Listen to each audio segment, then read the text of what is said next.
Hillary Clinton called her first autobiography, the first of so far three three autobiographies, Living History. The first one was called Living History, and that's in a sense what I feel right now, uh, having gone through this day of watching the news. I really feel like I'm living history because there are three stories that I'm reading about and following that I've been following for a while that are actually maturing and reaching some sort of conclusion or a very big turning point. And we'll have to move through them as fast as possible because I can't go to sleep too late tonight. I actually have an early start tomorrow, believe it or not. So the first of them I want to address, Robert Mugabe was removed, or he's in the process of being removed as president of Zimbabwe. Now, for those of you that are not familiar with Zimbabwe, you should know that they have been independent since 1980. It was one of the last European possessions in Africa, partly due to the fact that the white majority government or the white minority government, when Britain was decolonizing Africa, the white minority in Zimbabwe decided that it was going to remain in power, similar to the way it was in South Africa. And then for about, I want to say 14, 15 years, they ruled Rhodesia, as it was called back then. They ruled it more or less as a minority government with no full democratic rights for the black majority. Okay, so for a lot of these people that grew up in that era, Robert Mugabe was a hero on the international scene. Why? Because he was this man who, for lack of a better term, he stood up to power. He stood up to the imperialist ambitions of the West. He was always saying that Zimbabwe would be a country that was truly independent. It would be self-sufficient and everything. What ended up happening? Well, as with many African countries, Zimbabwe is divided along ethnic lines. There are the Shona in the north. There are the Ndebele in the south. I think there's a couple of other ethnic groups there. I forgot what they're called. Here, I'll look it up.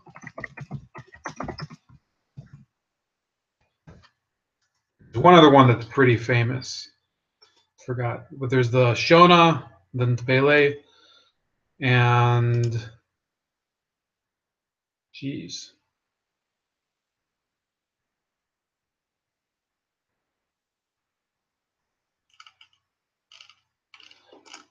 Well, in any case,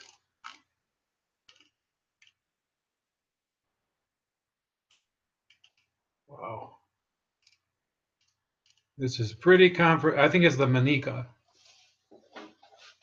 So Zimbabwe was ethnically divided by region. There's Bulawayo is the more it's like the capital of the Ndebele provinces, and then the current capital of the whole country, Harare, is really in Shona country, and it was originally called Salisbury under European rule. So he takes over, and basically he was the leader of ZANLA, the Zimbabwe African National Liberation Army, and that was the military wing of ZANU, the Zimbabwe African National Union, which was his guerrilla group. I'll show you the logo. So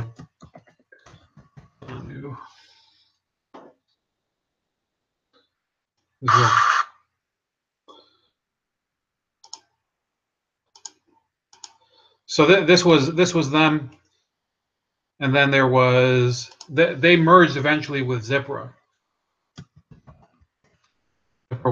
This was their rivals. Now, the only real difference between them, one of them was backed by China. That was Mugabe's group. The other one was backed by the Soviet Union. That was the group of Joshua Nkomo.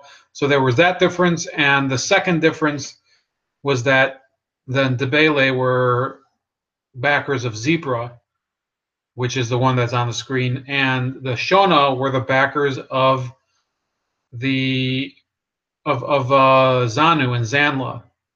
Okay, that might be a little confusing, but basically there were two groups: the ZANU and the ZAPU. The ZAPU was the Zimbabwe African People's Union. So essentially, once they took power from the British, who had to reassert control over Rhodesia during a peace process, there was still a rivalry between the two ethnic groups for power. And eventually, because the Shona they have the larger population, Mugabe won out, but first of all, democratically. Then he would violate the, their he would go and violate the terms of their truce. He was purging the military of all the zebra people.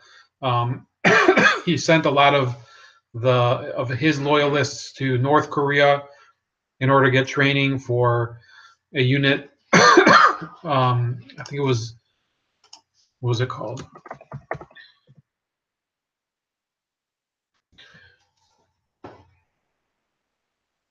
The 5th Brigade. Okay, they trained this unit called the 5th Brigade, and they were basically the hardcore loyalists of Mugabe, and they were used in order to suppress the Ndebele opposition, and they would go into their villages and beat people, and I think sometimes burn their crops, murder people. I think 30,000 people died in the Gukurahundi, as it was called, which was the ethnic suppression of these people, the Ndebele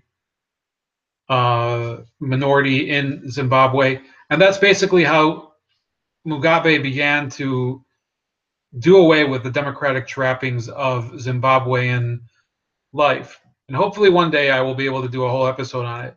So not only that, not only was he suppressing his own former rivals slash comrades in the resistance against white rule, he was also forcing white farmers who had agreed to stay to share power in order to keep their property in Zimbabwe. He eventually said, "Well, no, we're going to confiscate your land and distribute it." Well, who got the land? In the end, it was cronies of Mugabe and cronies of the cronies. So what you got were these farms that were taken over by people who had no agricultural experience, which created a series of famines. It created this crisis in Zimbabwe, where essentially one of the most agriculturally rich countries in Africa became dependent on foreign food aid. And economically, the country began to decay and rot actively. You would just see these explosions of currency devaluation, I think in the 90s and then in the 2000s again. Several times they had to replace the currency. And still, he held on to power because he had become a totalitarian despot. And in my opinion, yesterday's arrest, I don't know if yesterday, it might have been 2 days ago already by now, Mugabe's arrest and removal from power represents the final stage of cultural Maoism and Marxism. He was a Maoist to a certain extent. I think economically he backed off of enforcing the draconian economic oppression of socialism. He did allow private enterprise to exist, but it was a very corrupt and twisted form of private enterprise that was centrally manipulated by the state. So it's not in any way a clean form of capitalism. There were a lot of ministers, of course, that were arrested or found out at various points to have been corrupt because Mugabe had corrupted them. So whenever he wanted to clean house, he knew who was the person that he had helped amass all of his wealth, and they would get arrested. But not this week. This week it was him, because ultimately in these Marxist dictatorships, the facade of democracy also gives way to the facade of party equality. In many of these dictatorships, the hard line leader, the central figure, attempts to push to delegate some of his power to people that are close to him, their families or whatever, their sons and daughters. And Mugabe was attempting to pass the torch to his wife. I think her name is, it's a Grace Mugabe. So there was widespread speculation that Grace Mugabe was going to be the next president of Zimbabwe, and she's much younger, and she has a lot of the same attitudes and erratic behavior as Mugabe. And I think that this is the reason that the military stepped in, because they believed that if she would eventually take power, the Zimbabwean people would be fed up. They would have probably wanted, in some cases they had seen many of Mugabe's former loyalists just get edged out and thrown into prison for whatever reason. So even people that had been predisposed to support him began to turn against him. Of course, there was always a well-organized core of people that would keep him in power, but apparently even that wasn't enough this time, because the army moved in, they arrested him, and it appears as though now Zimbabwe is headed towards some sort of transition, either to democracy or to simply another dictator. So that's about it. Please let me know in your comments below whether you think Mugabe is, I mean, if you think that Zimbabwe is going to recover rapidly from his downfall, or if you think his effects are irreversible, or maybe you thought he was a good leader. Whatever you think, that's about it about him. Now, another small story that I didn't include in the title: Corrine Brown, a congresswoman that I've been following for a while. She was convicted of, it says here, 18 felonies and could be sentenced to decades in prison. So who is Corrine Brown? She is the former congresswoman from the Jacksonville area in Florida.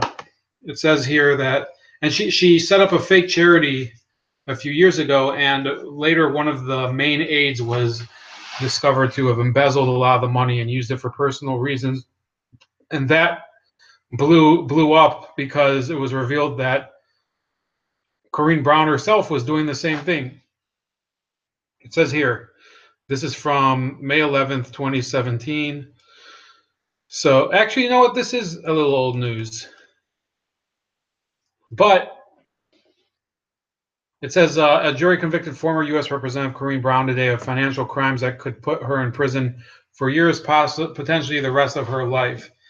The verdict came 3 days after closing arguments in a trial where Brown was painted as living the high life on cash that aides secretly deposited in her bank account after passing it through other accounts. So you have money laundering, and then you have, I guess, charity fraud. That'll be it. So even though this story is not fresh, what you should remember is that this woman, I think the proceeds from that charity amounted to something like $1.5 million. And she's going to prison for that amount of embezzlement. And compare that to the Clinton Foundation. You know, they've gotten away with so much worse than Corrine Brown, not to excuse what she did. And people just, they don't even blink. They're like, well, that's part of their life. So now let's get to the issue of, I think we're going to do Al Franken now. One second.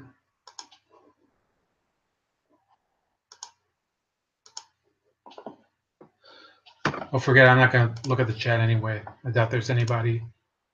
Oh, here we go.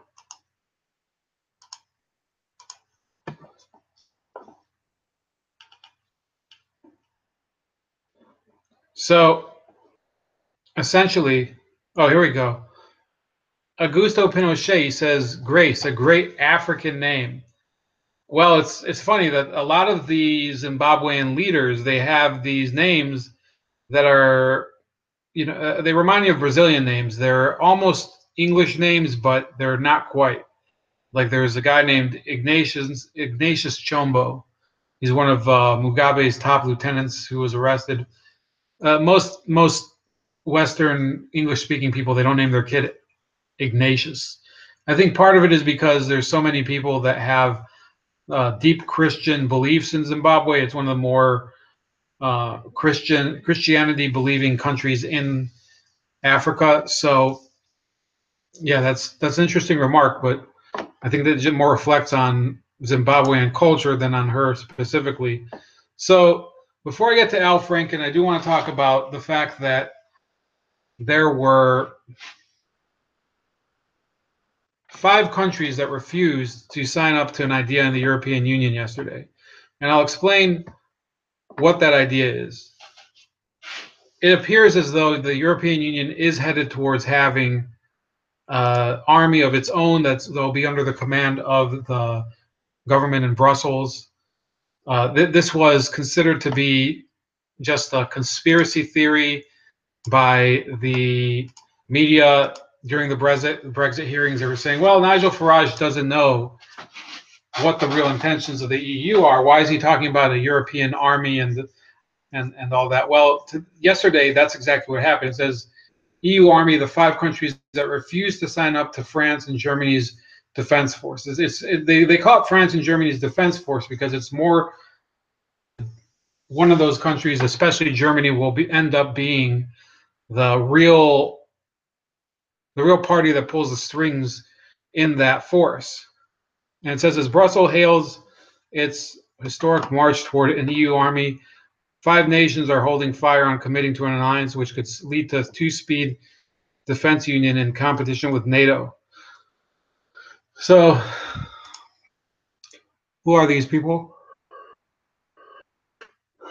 So far, 23 EU nations have agreed to join forces as part of a defense cooperation pact driven by France and Germany, whose leaders have long campaigned for greater integration amongst member states.